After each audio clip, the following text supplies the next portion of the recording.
Hello guys, lumapit po bigla sa atin si ate at nanghihingi po siya ng pambili ng gamot niya kasi may sakit siyang psychosocial disability, epileptic. Sabi niya may balance daw siya ng 130 sa mercury drug. Tapos bayaran mo ang 130 para makapalit ka? O para mahata? Hatag ang 130 ka tablet. 130 ka tablet. Ah, 3 times a day, mga good na nga tablet. so sabi ko sa kanya, wala yung husband ko kasi nagpamassage. Parang may natira ako dyan sa wallet ko. Bibigyan ko ng 200 si ate para makabili siya ng pang bili ng gamot niya sa mercury drug para makainom na siya ng gamot niya. Ito, legit naman si ate. Yung ID niya. Saka ito yung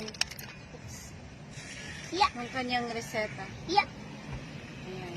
Nagulo kasi si Kobe. Sige, bigyan na natin si ate ng 130. Taga saan ka po, ate?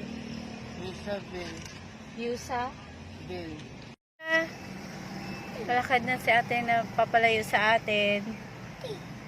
So, sana makatulong yon ng malaki kay ate. Yan lang. Thank you. So, ayan, masaya-masaya po kami na nakatulog po tayo sa kapwa po natin, lalo na po yung nangangailangan na walang pambili ng gamot, pagkain, yun. Kung saan pong lumapit sa akin si ate, so nakakaawa naman, so binigyan ko na lang po siya. Sakto rin na pambili ng kanyang gamot na 130. So binigyan siya ng 200. May pamasahe pa si ate, I'm sure. So, ayan. Naghihintay kami ni Papa kasi nagpapa-massage siya dito sa along the road na massage. Dito sa Jansan. Uso yan dito, tsaka mas mura pa kaysa doon ka sa mga massage na talaga. So, 500. Pero dito, whole body na, siguro 150. Not less than 200. Less than 200 pala. Whole body na. So, okay na. Yan, dito kami lagi. Nagpapamassage ko. Hintayin lang natin siya.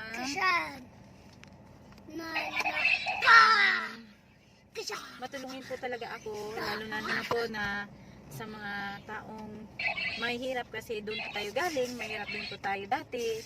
Medyo nakaangat-angat po sa buhay, kaya tulungan po natin yung mga taong kailangan tulungan at hindi rin natin kalimutan kung saan tayo nanggaling. Huwag tayong maging mataas sa ating kapwa kasi alam niyo naman, pag tutulong tayo sa ating kapwa, nung blessings kay Lord, galing kay Lord ay babalik rin sa atin. Kung ano may yung binigay natin, higitan pa yun ni Lord. So sorry po talaga kasi hindi ako sanay magtagalog. Bisaya ko talaga kami sa bahay. So ayan. So miso na ako. Ikakwento ko lang din po sa inyo, off-cam, tumutulong po talaga ako, lalo na yung sa kababayan po sa Negros Oriental nung humagupit yung si Bagyong Odette. Ayun, nagpadala po ako sa aking brother ng pambili ng bigas, 4 na sakong bigas, tsaka noodles at sardinas.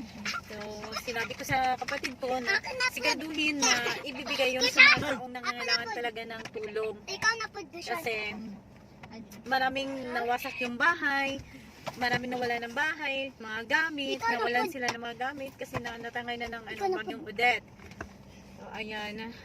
Kahit konti lang yung natulong natin, pero at least nakatulong tayo sa ating mga kababayan dyan sa Negros Oriental, sa Ayungon.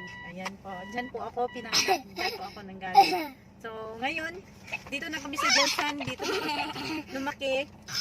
Yung kapatid ko, yung nagpapaaral sa akin, Sige siya na yun. yun.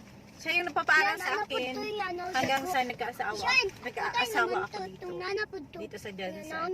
So hopefully, ngayong bakasyon, makauwi naman tayo doon kasi yung papa ko, buhay pa, nandun pa. May bahay kami doon at saka yung bunso naming kapatid nandun din at saka yung pamilya niya. So may dahilan pa rin tayong uuwian ang lugar na pinagmula natin. Yan. Yung mga tita at tito ko doon, nandun pa rin sa Ayungon. So nakaka-miss po rin po na makita yung ating mga relatives. Wala pa man ko. So ito na po, hintay lang po kami. Sabi niya malapit na daw matatapos pero ang tagal pa rin. Bukas pupunta pala kami ng Davao kasi may importante kaming pupuntahan doon sa LTO sa Davao. And timing naman na nagsiselebrate pala sila ng araw ng Davao. So sa tingin ko mahaba daw yung celebration nila, long celebration ng araw ng Davao. So sana matiwasay yung pagpunta namin sa Davao. From Jansan, 1 hour and 45 minutes pa Davao, pero sa tingin ko bukas magiging 2 hours and a half kasi pag nasa Davao ka na masyadong traffic doon. Yun. So mag-video ko doon, mag-vlog din ako. And gagawin ko ang aking makakaya na makapag-vlog po ako. Sana mag-subscribe pa kayo sa aking channel. Tulungan niyo po ako mag-grow dito sa aking YouTube channel. And pinapangako ko sa inyo na lagi ako mag-upload. Magbibigay na ako ng time na mag-upload na mag-video sa aking YouTube channel. Kahit may makulit ako mga anak.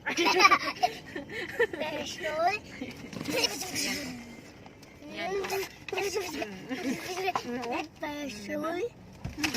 Hi vlog, subscribe to my YouTube channel. Sige na. Go na. Subscribe to my YouTube channel.